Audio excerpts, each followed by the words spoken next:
client. So basically you have to draw out your basic pattern. I'm going to insert a video on how to draw the basic pattern. So you're going to draw your basic pattern, both the front and the back, and also leave the, so guys, you're going to also leave the zipper allowance for the back and then the front neckline. So guys, you're going to go ahead and mark the yoke you want to use. So guys, I'm going to mark my yoke from half of the neckline. So you're going to measure what you have on your neckline. So for me, that should be about 5 inches. So that's what I have here. Halfway through that is supposed to be like 2.5. So I'm going to mark that. And then from here, you're going to mark where you want your yoke to stop. If you want it to stop midline, if you want it to stop here, or if you want it to go to the very tip of your cloth, wherever you want the yoke to stop, you mark it. So I think I'm going to go with the very tip of my cloth. So guys, that's basically it. So after this, now I'm going to remove this here, and then I'm going to cut it out. So I'm going to cut this part out, and but the back panel is free. The back panel will remain the way it is. So I'm going to cut these two of it, put in my dart, and then the front panel, I'm going to separate it this way. So guys, before I trace this out on the fabric, I want to cut my circle pattern, because it's 3 yards that I'm working with of Akara and 1 yard of Tetrax fabric, or you can use cotton or any other fabric you have. So guys, what I'm going to do now is I'm going to calculate what I need to cut the bottom circle. So guys, the waist I'm working with is going to be 34, right? 34 waist plus extra 2 inches for this one side of each zip allowance. So that's going to be 36 inches, right? This 36 inches, I'm going to divide it by 3.14, because I'm cutting it in fold of 2. That's semicircle, not full circle. So 3.14 is what I'm going to use to divide this. So guys, that will give me 11.46. So this is going to be the waist I'm working with, right? But to this now, you need to calculate the length of the dress. So now what you have to do is just to minus from your shoulder to your waist, which for me is going to be shoulder to waist, from the full length of the dress, right? The full length of my dress is going to be about 40 inches. And then the shoulder to waist I'm working with is half length is 17, right? Whatever you used as your bodies, that's from the tip of your shoulder to the end of the dress. So for me, that's 17. I'm going to subtract it from the full length, which is 40. So whatever I have, which is going to be about 23, is going to be the length I'm working with for the bottom of my flay. So my flay length here is going to be 23. So this 23 now, I'm going to bring it down here and add it to this. But remember, you still need your 1 inch of folding the edge of this ruffle here, and then half an inch to join it to this top part of your body. So that's going to be 1.5 added to this. So sorry, 1.5. So in total is going to be 24.5 for my flay at the end, right? So this 24.5 and 11.5, if you add it together, so 11.46, sorry, 11.46 plus 24.5. So just approximate it to, I need the width of this fabric here to be 36 inches. So because what I have here is 39.5. So I need to make sure that the fold of my fabric here is 36 inches. That's 2 yards, right? Because the width of Akara fabric is 36. So make sure you have 2 yards folded. That way you can be able to cut the skirt.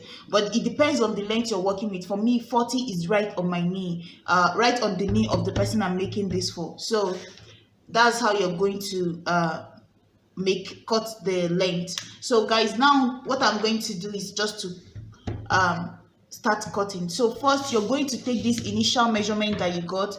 If you already know how to cut circle, this initial measurement is what we are going to determine the first weight. So the waist, sorry. So you're going to take your tape, and then you're going to, so guys, as you can see, I have 2 yards folded into 2 here. The width here is 36. If you check from the tip of my tape on this fold to the end, is 36 inches. So guys, this first measurement that you got from your waist, this is what you're going to add first. So you're going to place your tape at the edge here. So move this down so that you guys can see. So you're going to place your tape at the edge, at the tip here, and then you're going to mark 11.46. So let's just call it 11.5. I'm going to mark that all the way around. So place it here and put my tape and mark 11.5 all the way. So this will be the waist of my skirt part. So guys, now that I've marked 11.5 all over this way, I'm going to put back my tape again now and mark 36. So 36, that means the full length I need it to be, right? Remember, because if I put my tape here, I need to measure 24.5 inches more, which is going to be my flay, right? But remember, I need to put it at this point so that I can get the full so that I can get the full length, right? So, and so that it can be equal, because if I put it here I might make mistakes as I'm going. So it's better to put it at the tip here. So that's why I added the full length here to the 24 that I actually need, so that I can get the exact amount. So that means 36 inches is what I need to mark. So I'm going to put my tape here and mark 36 inches all the way around. The reason why I'm cutting this skirt before I trace out my pattern is because I need to know how much fabric I have left, because most times circle takes a lot of fabric, but you can work around it so that whatever is left at the edges, you can use it to trace out the pattern. Since this pattern, the shapes are this way, you can fix it somehow on your fabric and just trace out the pattern that you need, and that way you can manage the fabric, because what I'm working with is not a lot. So that's why I'm cutting this skirt in between the tutorial, so that I know what I have left, instead of cutting it on a plain surface like this. After tracing it, then I have irregular edges of my cloth, so and then I can't cut the skirt on it. So that's why I cut skirt first, so that all the irregular edges, I can find a way to fix this in between them and trace out my pattern. So guys, now I'm going to go ahead and cut this out. So guys, you see what I was saying, this excess here, now I can fit in all my patterns here to cut it out. So I'm going to cut the waist and then cut the body of my skirt. So guys, with this done now, so you see my skirt part is done. So this here is going to be the skirt part here. This part is going to go back to the zip. So guys, but if you want to add pocket to yours, just while you're doing it, add maybe extra 2 more inches, so that or 2 more inches to the waist, so that you can be able to split it into 2 like this. Split half of it, and then know that the one in front is your front panel and the one at the back is your back panel, and then you fit in your zip, your pocket to the 2 sides, and slit open the back, so that way you can manage it. So guys, that's what I'm going to trace my pattern now. So you see, with this excess at the edges of this here, I can go in, put this one in here, trace my pattern here, and the only thing I have to do is just to add extra half an inch in front, right? Because I need it to be able to join it to the other side of the cloth. And then my back panel, I can go ahead and guys, you see my back panel, I can put it on this side like this, fold it this way, and my back panel fits in. So you see, that way I use 2 yards to cut everything I need for my Akara part of this clothes. So now the only part I need to go to trace on my other fabric, the plain fabric, is just this center part, and then I need to trace my my sleeve on the plain colored fabric. So guys, this is how you're going to be able to manage your fabric if you're working with just 2 yards for a circle skirt with this type of top. And imagine, even if the length of the skirt was a bit longer, let's say 2 inches, it will still fit in here a little bit, and then my pattern can still fit in here. So guys, that's it. I'm going to trace mine out now and show you guys. So guys, another thing that now you see I've traced out everything. Another thing I like to do is just to go ahead and go up to the back here by 1 inch at the back of the zip, and then place my tape this way and rule a line down to the edge. You see this line here. So now I'm going to cut this out. It helps my zip relax better, and I don't have that bulk at my zip, and just it fits better. It brings up the flay up to your waist at the back, instead of drooping it down and it doesn't look nice. It brings it up a little bit more. So I'm going to cut off this 1 inch and slide it into this edge here. So guys, after that I'm going to notch back my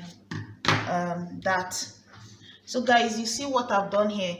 So you see this part here is going to meet with this at the center of the neckline here, and then this is going to be my back panel, which is just the fabric. I'm going to go ahead and dart it this way, just putting my dart this way, and then that is it here. Also for the front, join this here. You see, you're supposed to have half an inch at the edge of each of them, but you see this one here is on a fold. This is the only one that you have to, all of them are double, right? But this is the only one that is double but on a fold, because it's the center piece.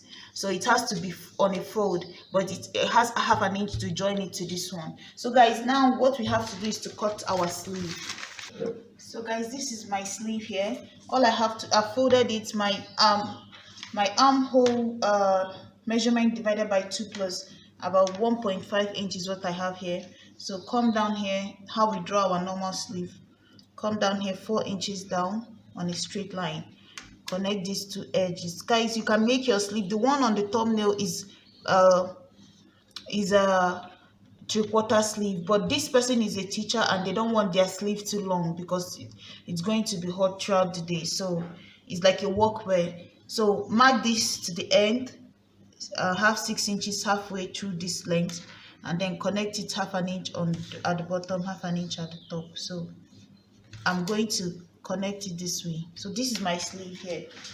Come down here, put in your sleeve width. So for me, I'm working with 14 divided by 2 is 7 plus 1 inch of seam allowance. Connect it to the edge this way. So now you're going to cut from this line up, cut the lower curve, cut the upper curve. So that's it.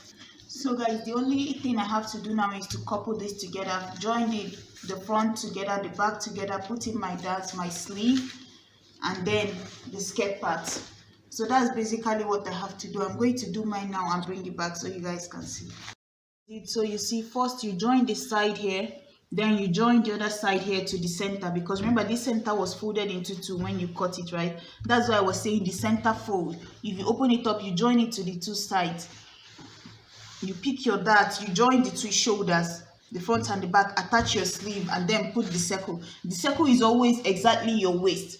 Highest it might have maybe 1 inch difference because of how you cut it, but most times it's exactly your waist measurement, so there's no need to gather. You just sew it as a straight stitch all the way to the back, and once you get to the back, you go ahead and insert your zipper, and then also pick your darts at the back. So that's basically how you make this dress. Thank you guys so much for watching, and this is what the front looks like. You see, very nice. So guys, you iron this down. Guys, you can use lining to turn yours over, but as you can see, I always use bias. So this is what I used to turn it over with the Akara fabric, and it still came out looking neat. You see my sleeve, this navy blue really goes well with this. And last minute I also decided to add a belt for her. She can tie it or she can remove it, just to help pull the waist together and give it more style. So guys, that's basically what this dress looks like. Thank you guys so much for watching, and please like, share and subscribe. Bye.